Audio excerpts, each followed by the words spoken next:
That's enough runs for today. Let us go to our Holoviewer and see what we have here.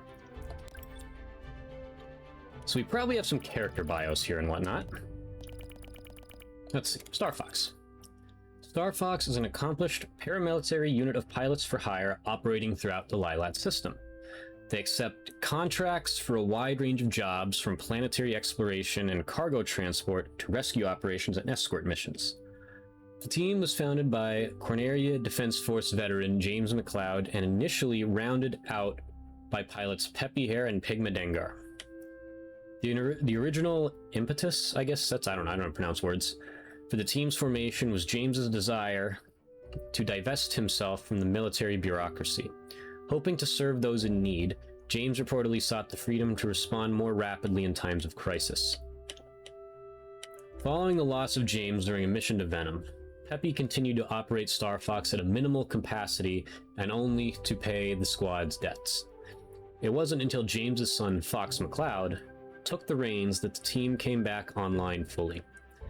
Under Fox's leadership, Star Fox has undergone drastic changes.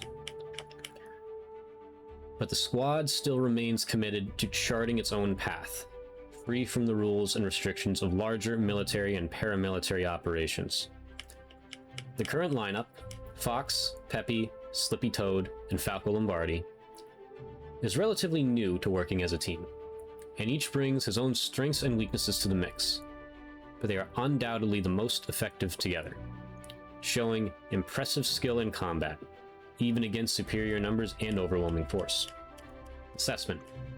The latest iteration of Star Fox exhibits a bold and intrepid spirit, if not flawless professionalism. Yeah. While their potential is indisputable, these pilots as a team are still green. Corneria Strategic Intelligence, CSI? Okay. Does not recommend contracting with them at this time. We reserve the right to amend this recommendation in the event Corneria's wartime situation deteriorates. They ended up having to call the big boys.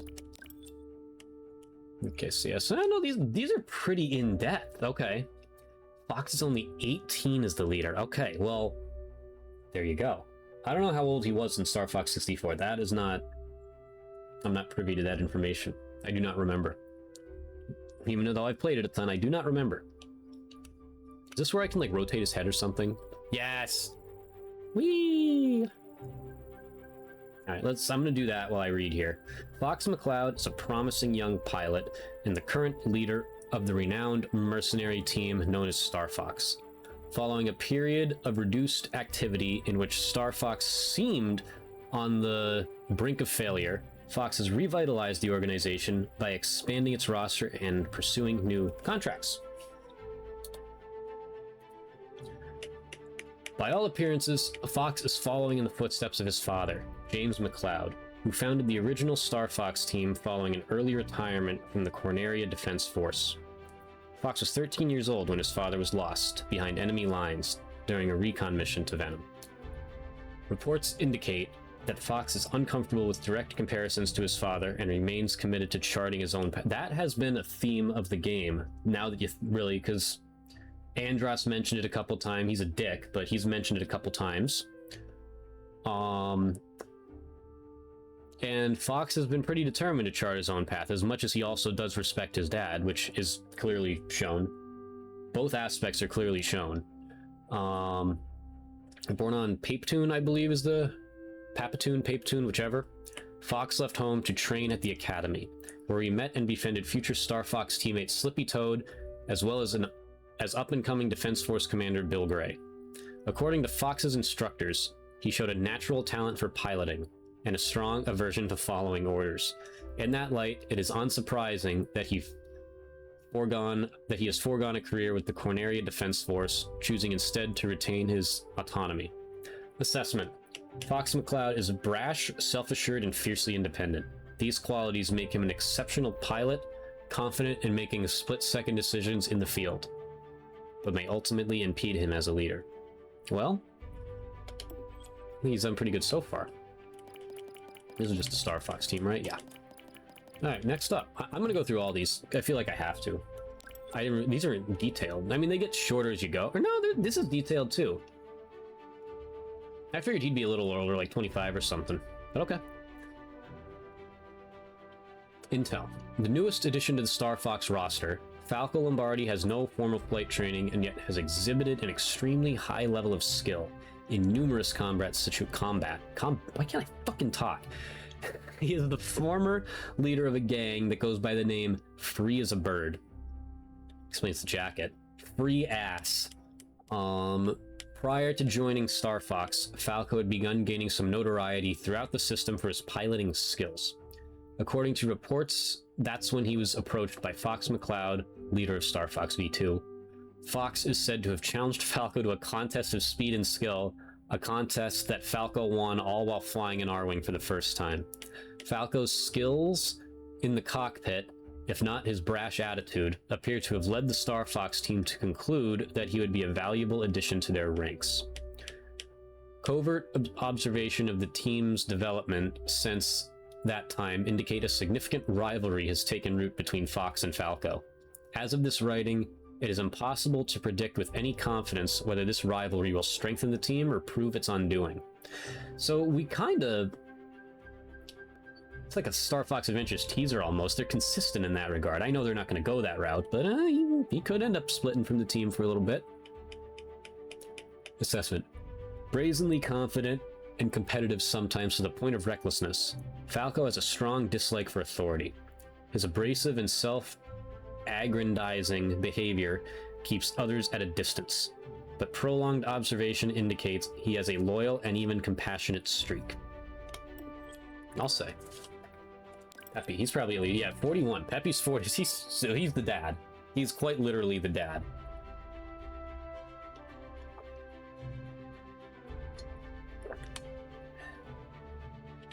A veteran combat pilot known for his sharp tactical analysis, Peppy Hare led a distinguished early career in the Corneria Defense Force. After leaving the service, Peppy's good friend, the renowned pilot James McCloud, invited him to be co-owner of a new independent flight squad known as Star Fox. Despite Peppy's misgivings, James invited Pigma. Oh, right. Okay, so James was the one that invited Pigma. Despite Peppy's misgivings, James invited Pigma Dengar. Okay, a skilled engineer to round out the Star Fox team. Peppy, I would prefer Slippy. It's just me. Peppy and Pigma reportedly clashed on numerous occasions. Despite this friction, the team earned a positive reputation. In the months leading up to the Lilat Wars, General Pepper dispatched the trio on a reconnaissance mission to the remote planet Venom. Peppy was the only member of the team to return. Intel suggests that, following the devastating loss of James McCloud, Peppy sought to disband Star Fox but was forced to continue operating under the moniker to pay debts. Yeah, that tracks with canon. Yeah. More recently, James's son, Fox McCloud, has joined the team. Despite initial reservations, Peppy is believed to be mentoring the young pilot in his role as leader of the new Star Fox team. Assessment. Meticulous, steadfast, and loyal in the extreme. Though currently an independent contractor, Peppy remains deferential to the military chain of command. A husband and father in his own right. He has a kid. Already. He is known to be something of a father figure to the current members of Star Fox and especially to James's son Fox. Peppy's already fucked! Holy shit!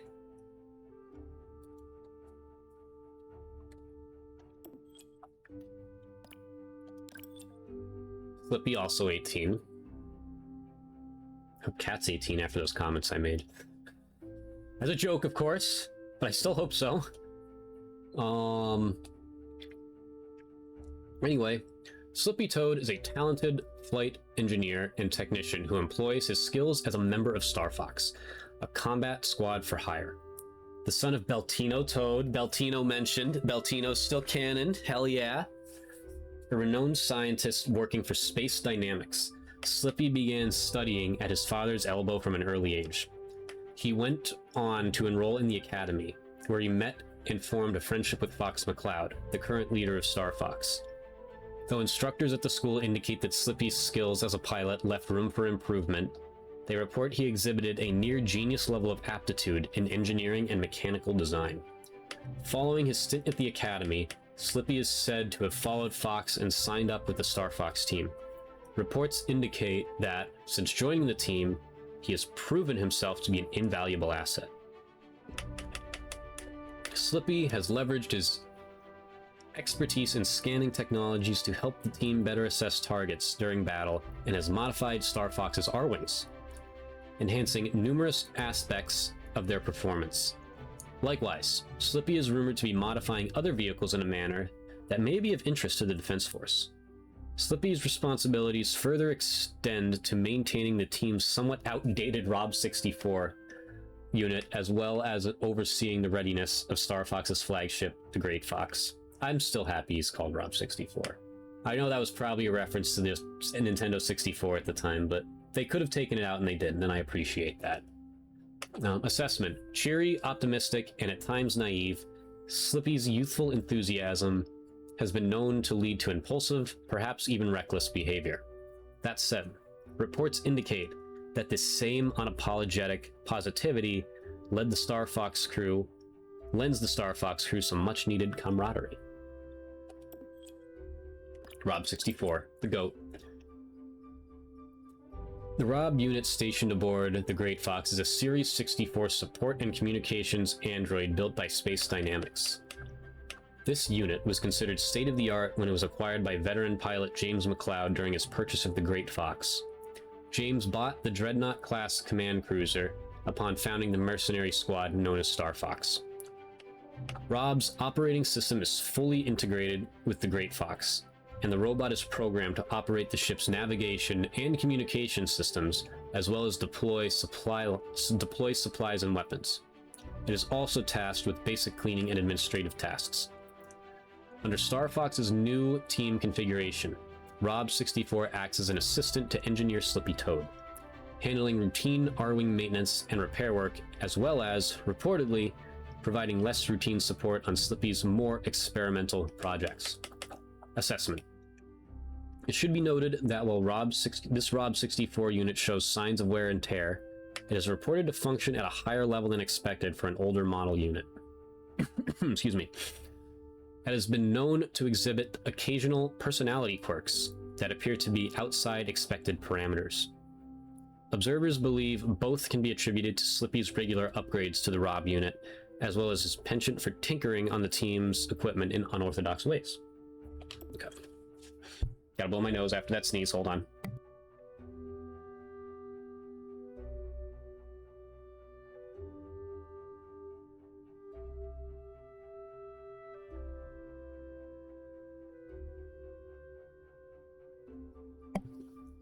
It was technically a cough, but you know what I mean.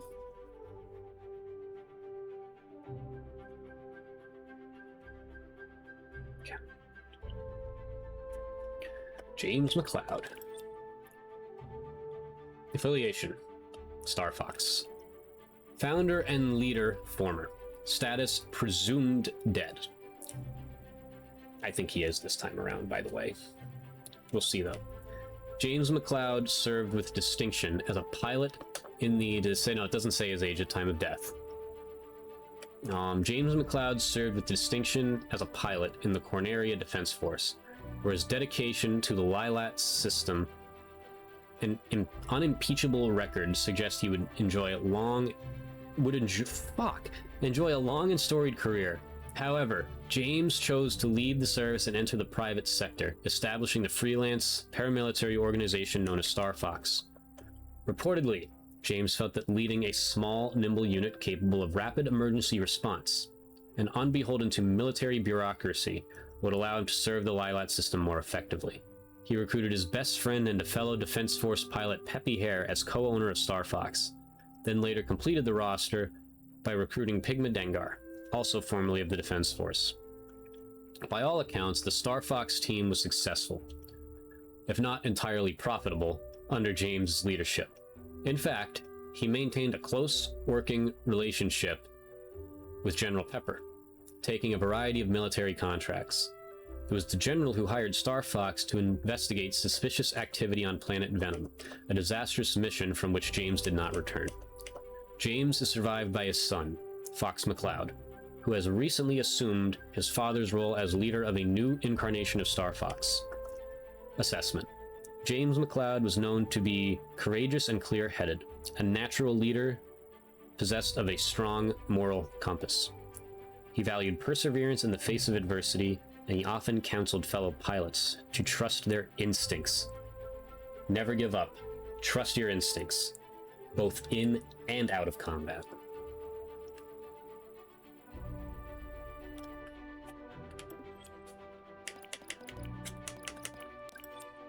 Man, they even got a lot on the Great Fox and everything here. Jeez. Digging deep. Vehicle type. Dreadnought class commander cruiser.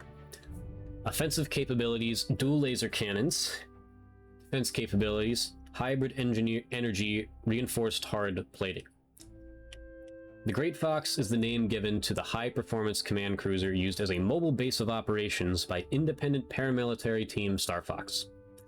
Team founder James McCloud spared no expense in commissioning the warship from Space Dynamics, taking out an 80-year loan, so that's still canon, to pay for it. The significant debt he incurred is one that Star Fox continues to carry today. Meticulously designed, the Great Fox serves as the team's headquarters during extended campaigns. Does it say a dollar amount? No, I was just curious because we got 6 figures regularly here. I feel like I've paid that off by now, maybe, but who knows? Could be millions. Meticulously designed, the Great Fox serves as the team's headquarters during extended campaigns, with residential units, engineering facilities, and a vehicle launch bay for rapid deployment into combat zones. Its advanced plasma engines are capable of interplanetary warp travel. But the heart of the operation is the briefing room, a multi-purpose lounge containing a state-of-the-art Holoviewer, on which Star Fox can review maps, access intelligence reports, and communicate with clients over vast distances. Crucial to the ship's functioning is the team's Rob 64 unit, a navigation and support android tasked with much of the Great Fox's daily operations. From piloting to maintenance, Rob also monitors mission progress from the Great Fox, deploying critical supply drops to support the team in the field. While typically stationed outside active combat theaters, the Great Fox is capable of direct enemy engagement, boasting high-power laser cannons and a hybrid shielding system that combines an energy barrier with ultra-hard plating.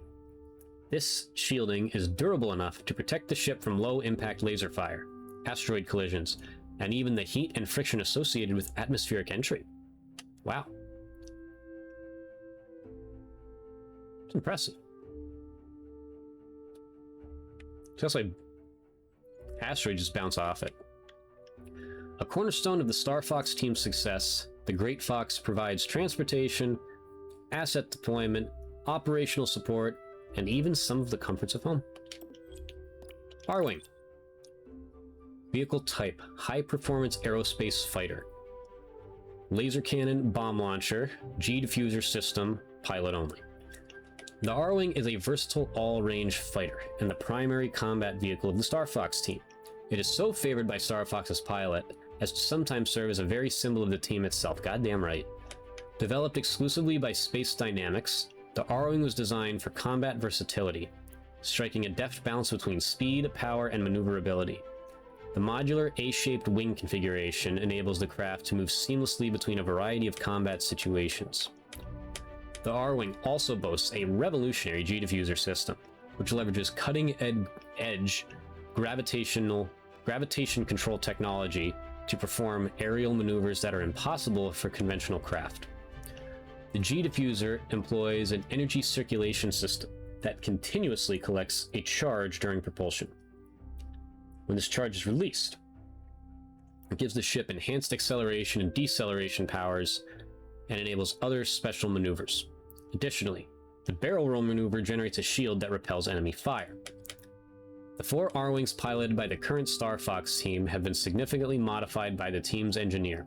Slippy Toad has enhanced their performance well beyond that of standard R-Wings used by James McCloud by James McLeod Star Fox team, whatever, I can't talk. These crafts are known to utilize top-of-the-line plasma engines, upgradable laser cannons, onboard targeting computers, and advanced radar. Their full capabilities remain unknown, as Slippy's experimentation is secretive and ongoing. Nimble and reliable, this spirited craft is easy to underestimate but highly effective. In short, the R-Wing has much in common with the Star Fox crew that has embraced it.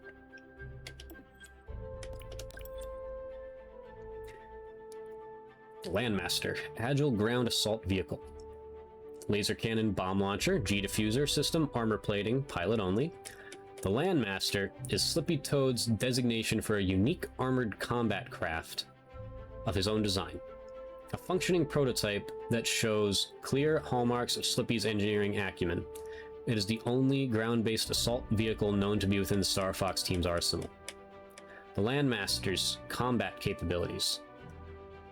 Delay, whatever, its origins as a space dynamics exploratory rover. I don't know that word. I've never seen that word in my life. A standard issue single-seater vessel that would have been included in James McLeod's initial purchase of the Great Fox. Slippy's apparent modifications to the rover include the addition of enhanced armor plating, as well as a unique and powerful compressed laser cannon capable of both ground and surface-to-air combat. The tank's remarkable maneuverability, including the ability to roll, can be attributed to Slippy's integration of G-diffuser technology. This tech, in conjunction with vertical jets on the tank's undercarriage, also allows the Landmaster to hover for brief periods in standard gravity environments. Reports that Slippy's design includes seat warmers for the pilot's comfort are, as of this writing, unsubstantiated, but we know now. Initial analysis suggests that the Landmaster is a versatile and durable combat vehicle fit for deployment across a variety of terrains and environments. Continued observation is advised. This much just for a one-off. The good old Blue Marine. Alright, let's see. Modified exploratory submersible. They should have Slippy design that one from a couple of years ago. Probably wouldn't have, you know, caved in on itself. Anyway, laser cannon torpedo launcher, G-diffuser system, reinforced pressure-resistant hull, pilot only. That's kind of weird. I always thought in the first game, I kind of wondered if the Star Fox team was all in there. I'm not certain, but they obviously weren't. But this game makes it abundantly clear. Reports indicate that the Star Fox team is in possession of a submersible that has been altered to allow for ultra-deep sea exploration as well as active combat. The team's engineer, Slippy Toad, reportedly used spare R-Wing parts and other cast-off equipment to alter the base model submarine. Because of these adaptations, as well as Slippy's unique implementation of a G-diffuser system, this prototype operates similarly to the R-Wing when it comes to propulsion and defensive maneuvering. Yeah, I see some spare parts on there, I guess. Yeah, absolutely. To enhance the sub's offensive capabilities, Slippy reportedly affixed an R-Wing laser cannon modified for the underwater functionality to the prototype. He further outfitted it with a torpedo launcher, adding luminescent panels to the torpedoes themselves to improve targeting during poor visibility. As a final touch, Slippy added a military-grade camera to the sub to make remote observation and communication possible. Slippy is a genius. He does not get enough credit for that. It should be noted that Fox McCloud, the leader of Star Fox, tested the Blue Marine during a classified mission on Aquas. The outcome was successful. Okay, so when were these things coming about? Like, I guess they appeared after I did them, but whatever. The craft shows much potential and is of great interest to the Corneria Defense Force. Unless that's a different mission, I don't know, but you know what I'm trying to say. All these other ones are operating under the assumption that the events of the game haven't happened yet. This one is not. Like, the Landmaster's like a rumor. This isn't, apparently. Alright, that is Star Fox. What else do we have in here? A lot. But there probably won't be as much in all of the other ones. Star Wolf. I don't have all of them. Okay. We're going to do some challenges. Yeah, we're going to do some challenges for sure. But let's talk about Star Wolf. Intel.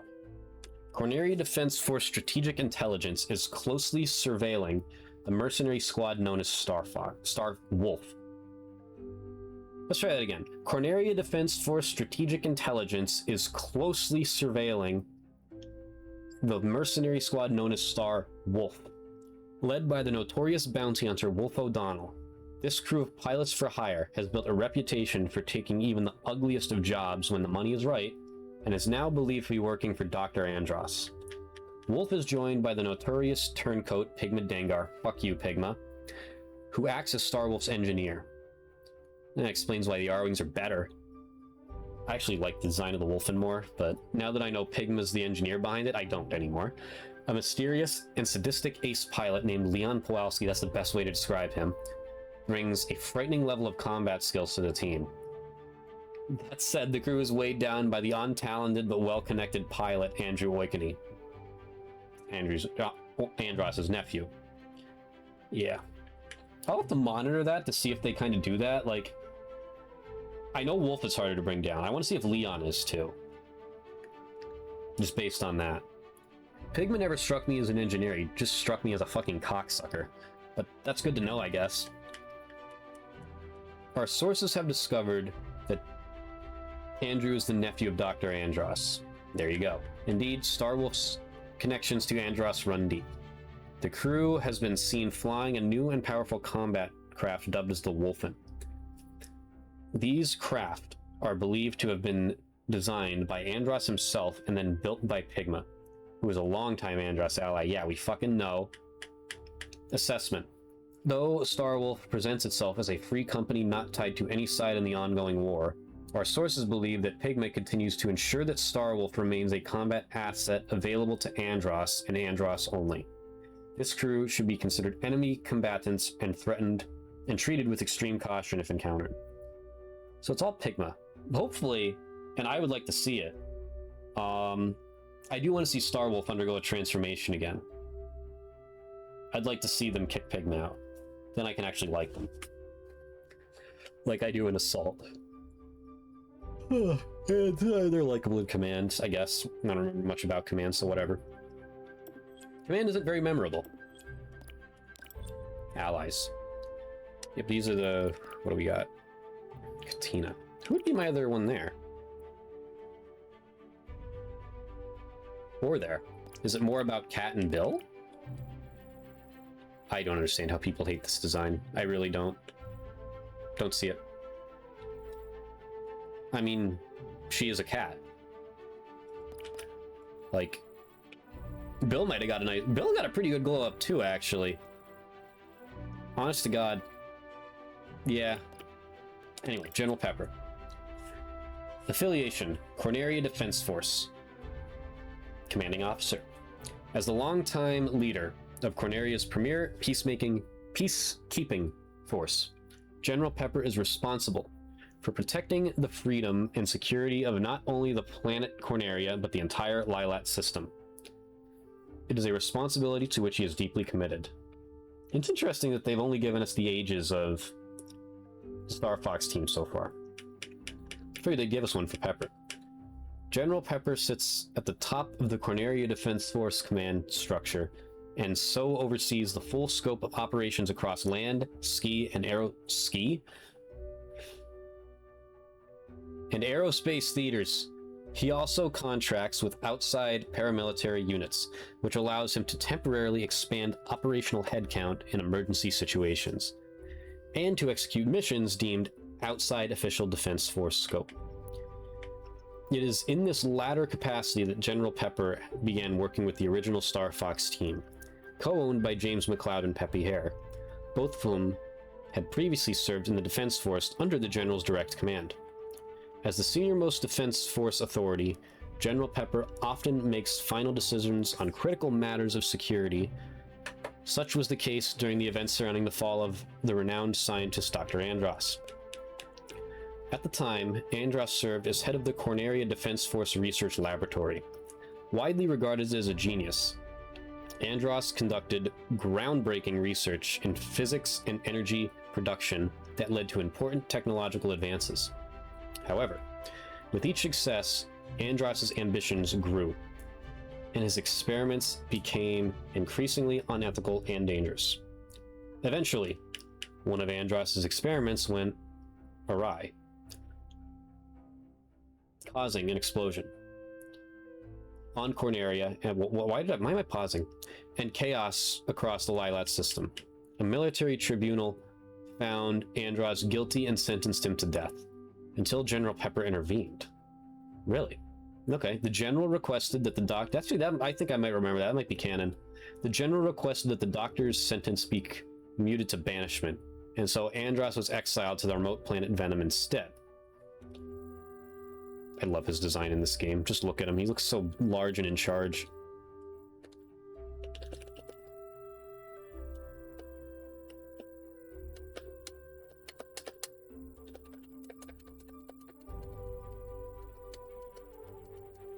Anyway, 5 years later, General Pepper began receiving reports of suspicious activity on Venom. He turned to Star Fox, sending the squad on a secret reconnaissance mission to the planet. That operation, of course, would not only prove catastrophic for Star Fox, but would reveal the true scope of Andros's villainy and become the opening salvo of the Lilat Wars. Dr. Andros's banishment to Venom had been an act of mercy on the part of General Pepper. If the General regrets this moment of kindness, he keeps that regret close to his chest. I would assume he does, given all the people that have died as a result of that. That's something that can be explored in a future game. Assessment. Like, they're leaving all these little tidbits here to where they could hint at future stuff, and I hope they expand on some of them. Confident and respectful, General Pepper projects an air of calm authority in personal interactions as well as when addressing the public. He takes evident pride in the work of the Defense Force and in his role within the organization. While his professionalism is indisputable, he has been known to demonstrate a soft spot for certain trusted and respected allies. This guy. So he's the founder of Space Dynamics. Okay, yeah. Affiliation, founder, and president. Intel. Yaru Depon is the founder and president of Space Dynamics, a prominent spaceship and weapons manufacturer known for its R-Wing fighters and G-diffuser technology. Under Yaru's leadership, the company has built out a broad catalog of aerospace fighters and ground-based rovers, as well as other vehicles, weapons, and automatons. That's the word. He has recruited some of the Lilat system's top talent to help in this endeavor, including respected engineer Beltino Toad, father of Star Fox engineer Slippy Toad. They are setting a lot of seeds for the future here. They really are, and I like it. I think they're... Unless this game absolutely bombs, I think they want to... They have the money to diversify what they do now. Like, they did not have that in the past. They have that now. It's why they kept Metroid going. They've said that before. They just like to... It's something different that they have as theirs. Even if it's a break-even point. You know, if it starts selling abysmal, you know, they'll abandon it. But, like anyone would. But, if this game sells 1 million, I think they're committed to it. Again, not everything needs to be a 10 million plus seller. My prediction for this game, with all the Star Fox hype and the movie notoriety, I'm hoping this game reaches 3 million. That would be great. Anyway, Space Dynamics has a sizable contract with the Corneria Defense Force, providing a wide array of aircraft vehicles, no, that's separate, aircraft, vehicles, and weapons for the defense of the Lilat system. But the company also counts smaller, independent outfits among its customers. When James McLeod left the Defense Force to found Star Fox, he purchased the squad's home ship, the Great Fox, 4 R-Wings, and a Rob 64 unit from Space Dynamics. Assessment. Easygoing and amiable, Yaru likes to keep his interactions cordial but professional. He is said to enjoy working on personal mechanical projects in his spare time. Some reports indicate Yaru has sold products to the disreputable buyers on the black market, but such reports have yet to be confirmed. Continued monitoring is recommended. Sketchy fellow there. Bill Gray. No age on him. I'm assuming we're not going to get an age on Cat either then. Well, you just got to assume she's in her 20s then. At least. Anyway. Bill Gray is a pilot of great promise. This guy's got to be at least 30. He looks large. Actually, no. He befriended Fox. He's probably early 20s. Same with Cat, honestly. If they're friends with Falco, they're somewhere between 18 and 25, probably. Not that it matters. But I do like seeing little details about these characters, so I guess it does matter. I really do. I like seeing every little detail. I love the characters in the original game. I love the characters in this game. I love the characters of Star Fox. They're just great. Bill Gray is a pilot of great promise, currently serving as a wing commander in the Corneria Defense Force. Graduating from the academy at the top of his class, Bill was quickly elevated to officer, taking command of 2 squadrons, Husky Unit and Bulldog Unit.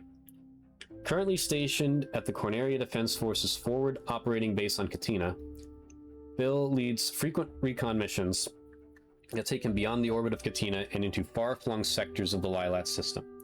Despite his commanding role, Bill often takes point on key operations, joining his pilots in the air aboard his favored Cornerian fighter, an experimental build featuring a unique wing configuration and enhanced maneuverability. Okay. Bill is confirmed to have ties to the mercenary team known as Star Fox. Having attended the academy, I gotta drink some water before that word, man. Jesus Christ.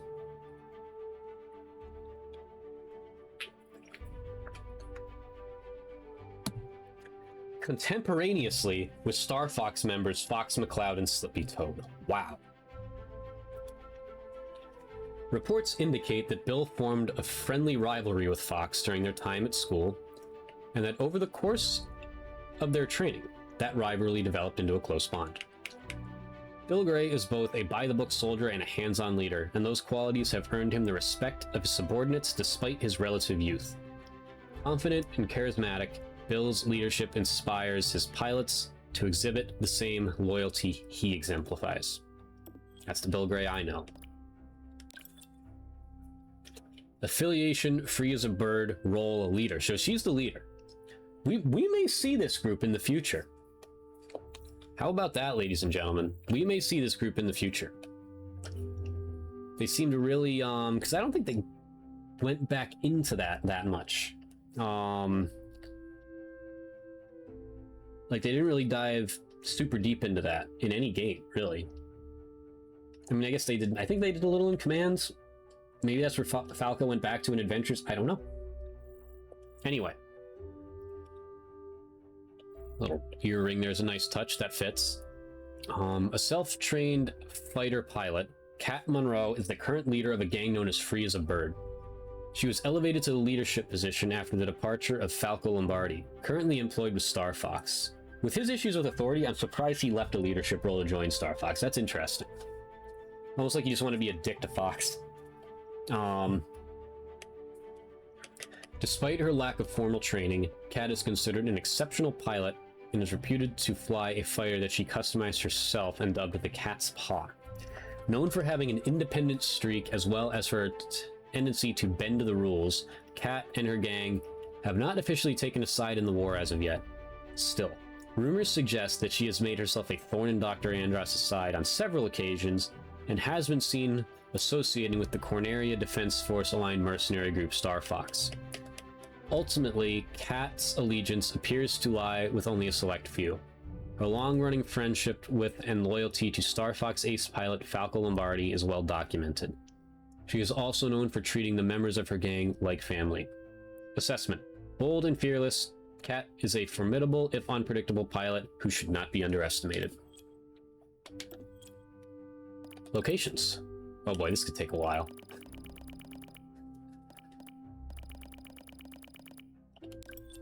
Oh yeah, it will. We'll save this one for another day, all the planets. Although I do want to hear the lore of them. Yep, we got these. So we need to unlock some more here. Enemy intel. I have nothing on enemy intel. Wow. Venom incident.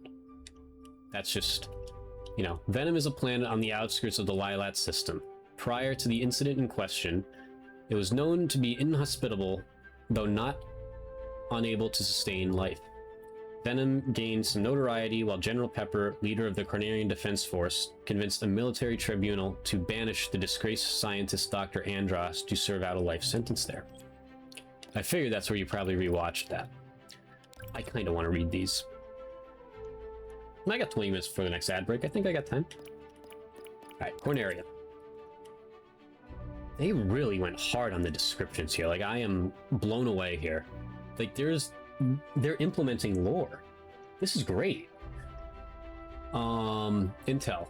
Known affectionately as the Jewel of the Lilat system, Corneria has long stood as a symbol of peace in the galaxy. It is the center of politics, economy, and culture, and is the site of Corneria Defense Force headquarters. The fourth planet in the Lilat system, Corneria is well positioned to serve as the galaxy's capital planet. Oh, maybe now I'll get the order of, like, the planets. That's what I was hoping for. Populous and prosperous, it is home to 85% of the system's population. Yeah, I would guess so. I don't know where else you'd live. Its temperate climate makes it well suited to support a diverse array of planet life. Like, let's think, where else would you live in the Lilat system? You're not living in an asteroid belt. You're not living in any of the sectors, X, Y, or Z. You're not living on Zonus. You're not living on Titania. Obviously, nobody lives in Area 6 or Bolse. Katina has a population, I'm sure. You're not living on Solar, obviously. Macbeth, I want to say, probably has a population. If a small one. Bachina, I'm going to say no. It could, but I'm going to say it doesn't. Aquas has a population for sure. We know that, at least from command. Whatever that's worth. That's it, really. I would go with Corneria, Katina, Macbeth, and Aquas as the only planets with actual life on them in this system. That's crazy to think about, but Corneria City is perhaps the planet's most prominent city. It is a dense population center that demonstrates core tenets of Cornerian architecture, including the desire to build in harmony with nature. Rather than viewing trees, mountains, and bodies of water as obstacles to be removed or avoided, Cornerian builders strive to integrate urban structures with their natural surroundings. I would assume Fortuna also has, except for maybe this Paytune, but I think that's elsewhere. Fortuna, but I don't know if that's officially part of the system or not, probably has a population too, I would think. The planet is also known for its many rock formations. Dramatic stone arches rise high into the air, while caves and tunnels extend deep below ground. In less peaceful times, Cornerians would use these tunnels to hide from enemies, even going so far as to build entire subterranean cities. The Cornerian Defense Force works to ensure those dark days will never return. Even in this time of war, and as the Defense Force struggles to repel Dr. Andross's invading forces, Corneria stands as an enduring symbol of peace and hope. Its continued security remains the top priority of this agency. I want to be able to explore Corneria on foot right now. That is so epic. That whole thing was epic. Meteo. Asteroid field. Meteo is an asteroid field that is strongly believed by many scientists and astronomers to be the remains of a phantom fifth planet. So we skip from 4 to 6, I guess? Said to have existed at the dawn of the Lilat system. Dense with mineral-rich asteroids and meteoroids, this area has become a popular destination for Cornerian-run mining operations. Travel deep into the field is discouraged, however, because of the dangers posed by asteroid movement and collisions. For this reason, mining operations have only been established on Meteo's outer edges. Though Meteo's interior remains largely unexplored, long-range scans have detected unusual energy readings coming from deep within the field. Our analysts believe these readings may indicate the presence of a wormhole or other warp-related feature. Well, we know what that is. The mysterious disappearance of Corneria Defense Force research team 10 years ago only further supports this warp theory. According to historical reports, all communications with the team and their ship abruptly ceased as they approached the Meteo interior. At approximately the same time, the wreckage of the ship was discovered on Katina.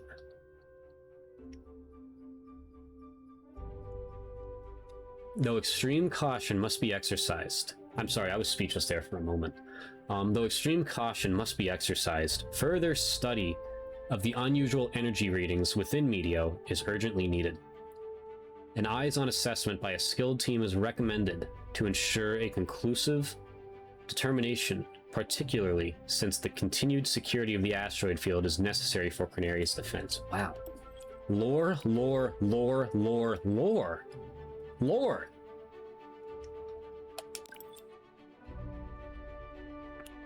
Okay. Sector Y, Nebula. Sector Y is one of 3 unique space dust formations found within the Lilat system, and so named for the Y-like shape it takes.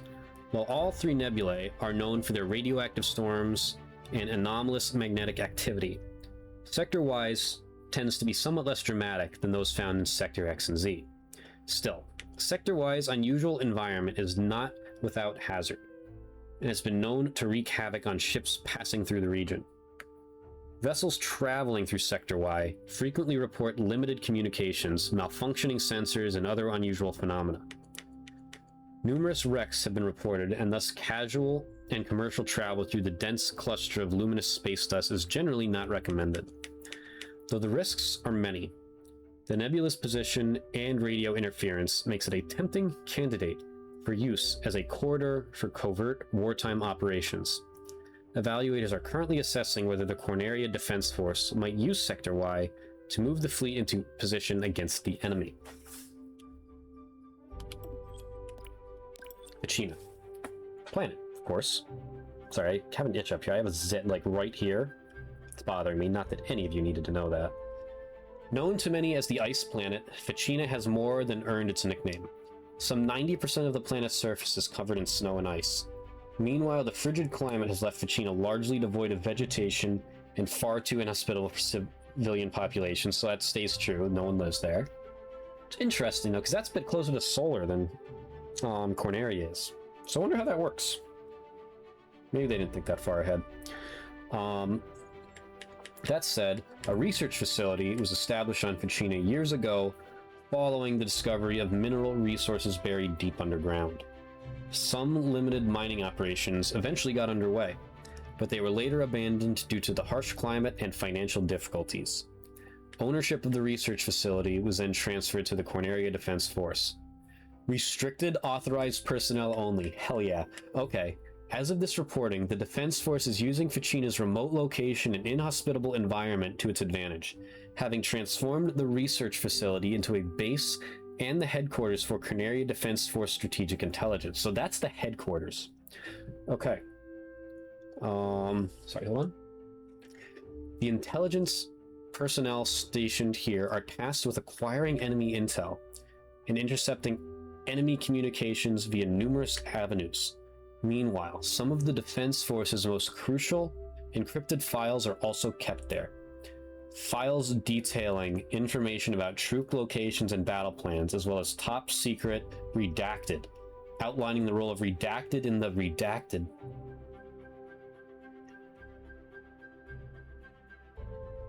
When does the next game release? I have so many questions from reading everything about the planets. When does the next goddamn game release? I want it now. Needless to say, the data acquisition, intel storage, and analysis work that takes place here have played a significant role in the war effort.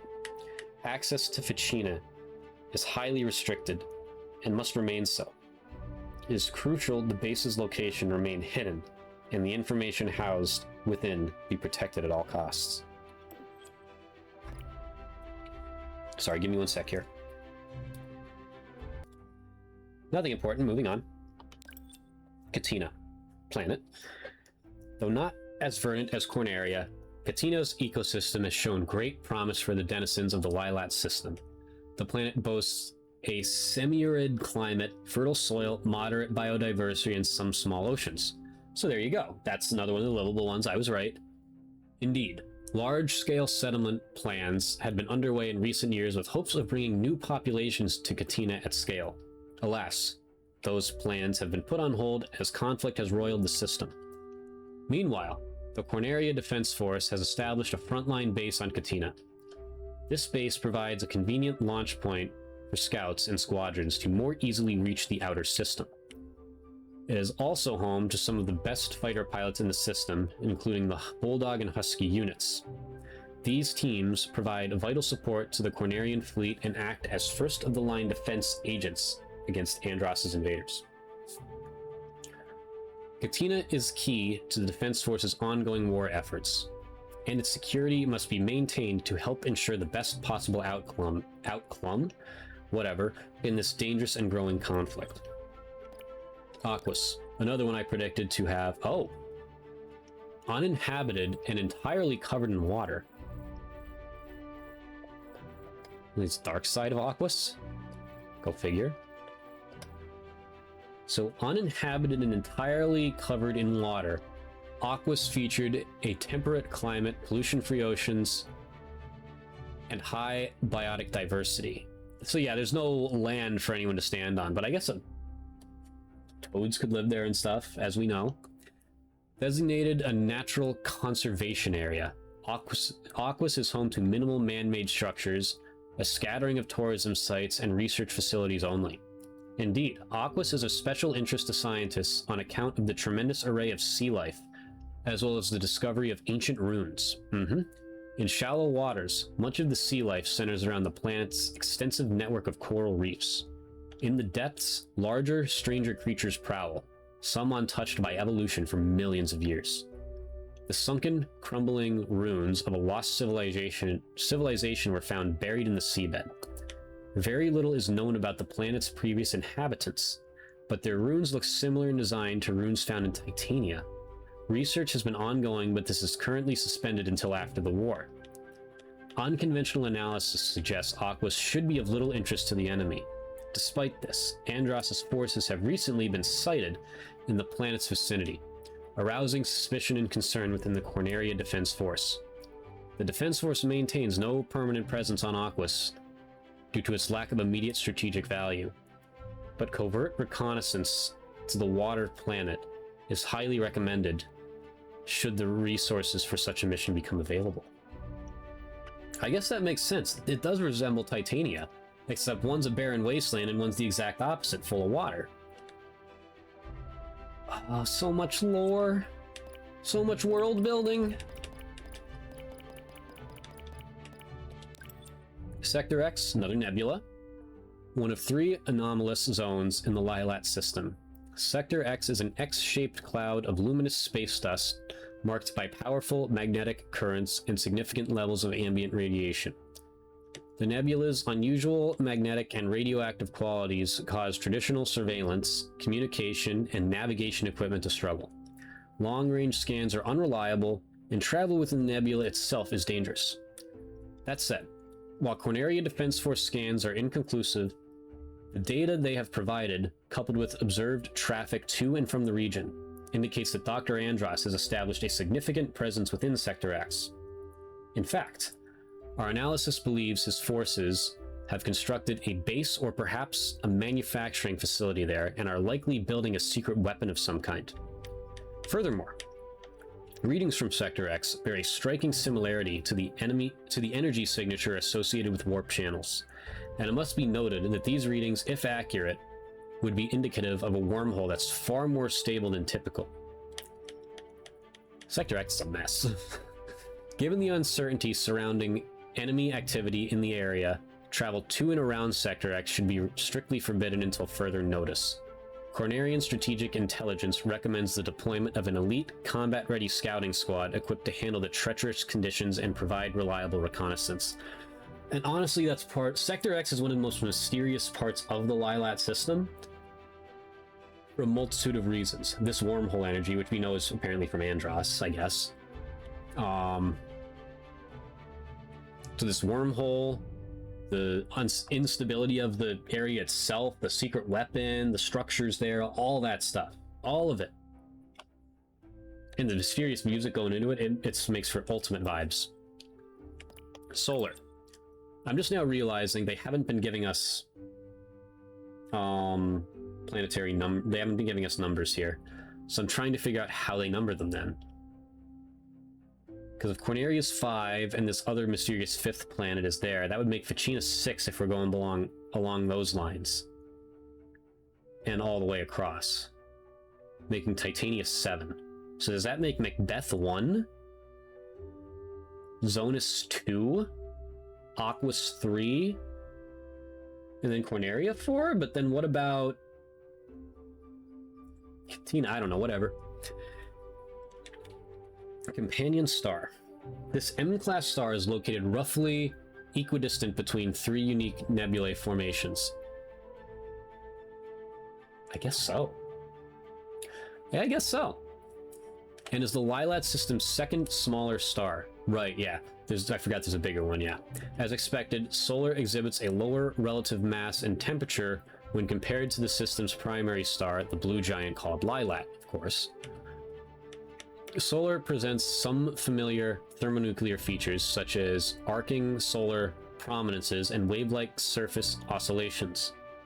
But scientists have also observed less common activity, such as plasma eruptions that resulted in molten rock-like meteorites firing from the surface into space. Some of these unique qualities have been attributed to the star's proximity to the aforementioned nebulae.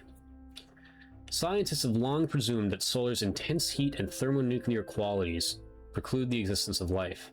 However, recent satellite imagery has returned some unexpected readings. Though nothing has been confirmed, it must be noted that researchers have begun to question their assumptions. Because of its extreme temperatures, Solar is not an ideal locale for a research or reconnaissance mission. Even sophisticated Corneria Defense Force craft like the R-Wing cannot withstand the heat for long periods of time. Still, the unusual satellite readings suggest further investigation is prudent should the opportunity arise.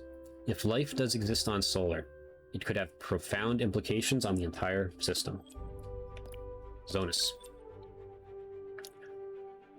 Known far and wide as a paradise planet, Zonus has long been a popular vacation destination for the inhabitants of the Lilat system and beyond. Really? Okay.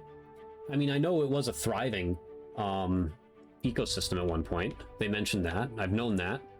Due to its proximity to Solar and minimal planetary tilt, Zonus boasts a global tropical climate and a diverse array of indigenous wildlife. Whatever. Along with Aquas, it is known as one of the twin water... That's right, it is all water, essentially. Yeah. With 90% of its surface covered by ocean, Zonus's limited land masses take the form of scattered islands and archipelagos. Urban development is negligible. Unfortunately, Zonus's bountiful natural resources made it an enticing target for enemy forces who seized control of the planet in the early days of the war. Zonus has been inaccessible ever since. Remote observation indicates the enemy occupation has had a devastating ecological impact, with Dr. Andross's forces deploying bioweapons into the environment and building out some kind of resource extraction system. Andross's war machine is heavily reliant on the resources culled from Zonus.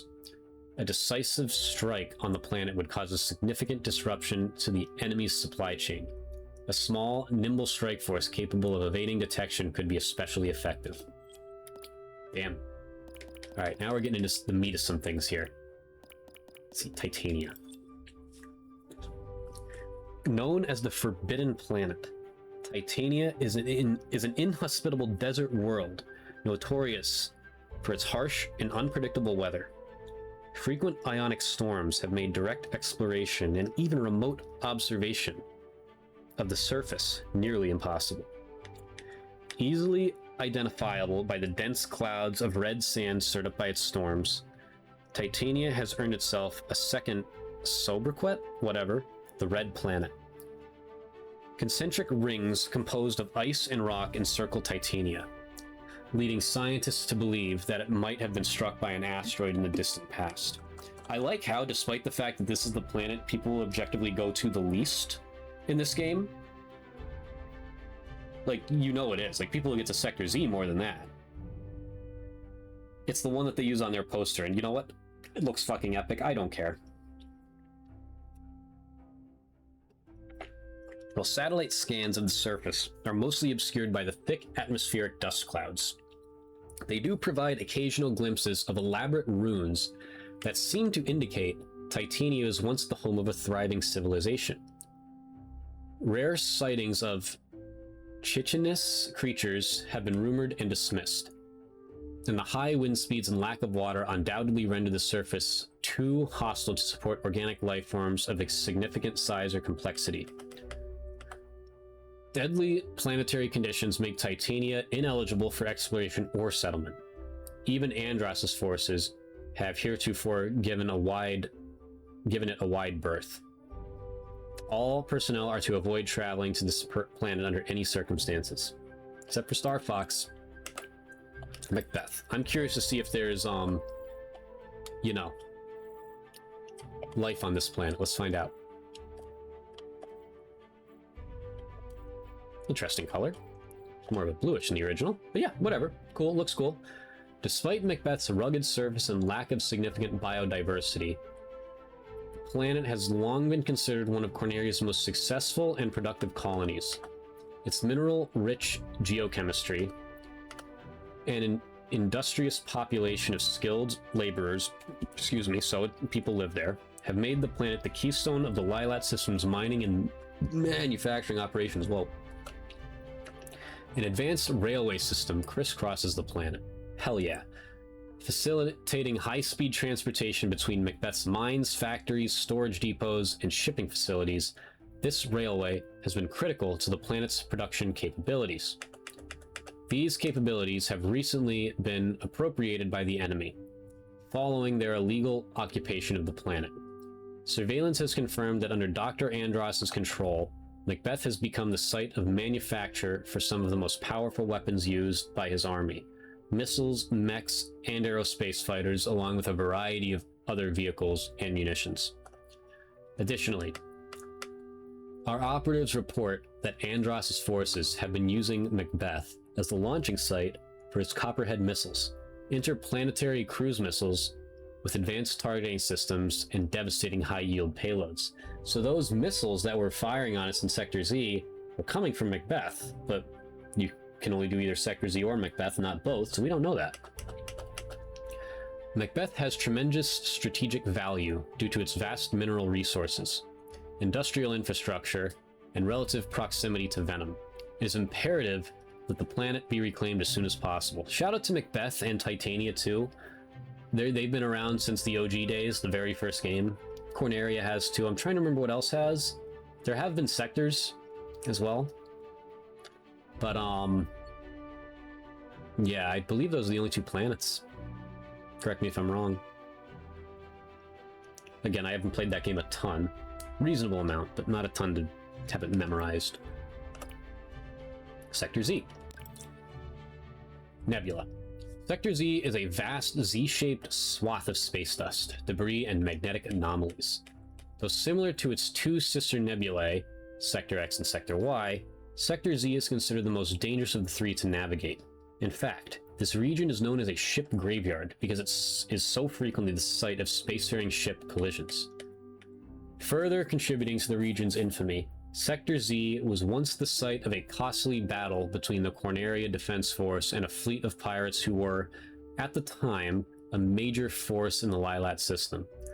Although decades have passed, wreckage from that clash still lingers. Assessment. Because of both... Wait, what was that? We had pirates. We had pirates. Holy shit. That just kind of went over my head. Anyway, because of both the unusual magnetic fields and the tremendous amount of debris, Sector Z is considered extremely treacherous and travelers are advised to avoid the region entirely.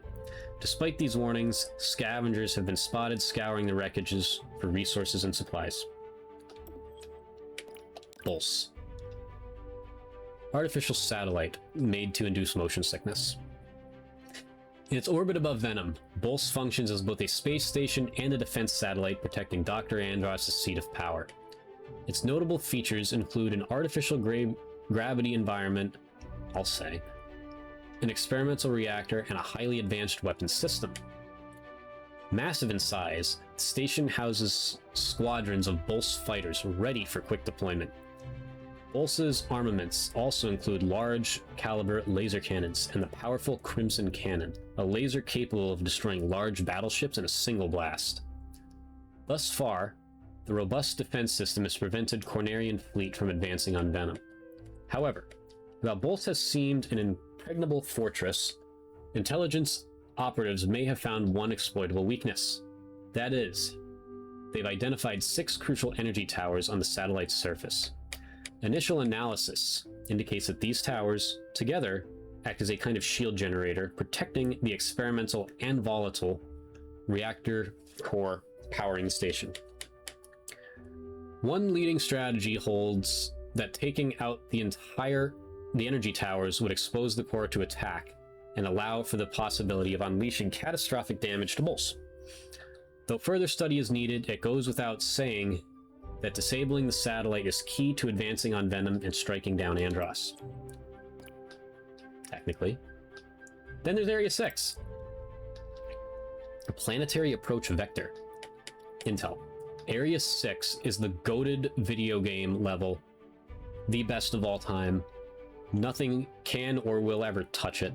It is pure electricity from beginning to end, and those who have not played it should buy this game strictly so they can play this level. That's weird. Oh, I just made that up? What? Area 6 is the designation for a corridor of space that is on approach to Venom.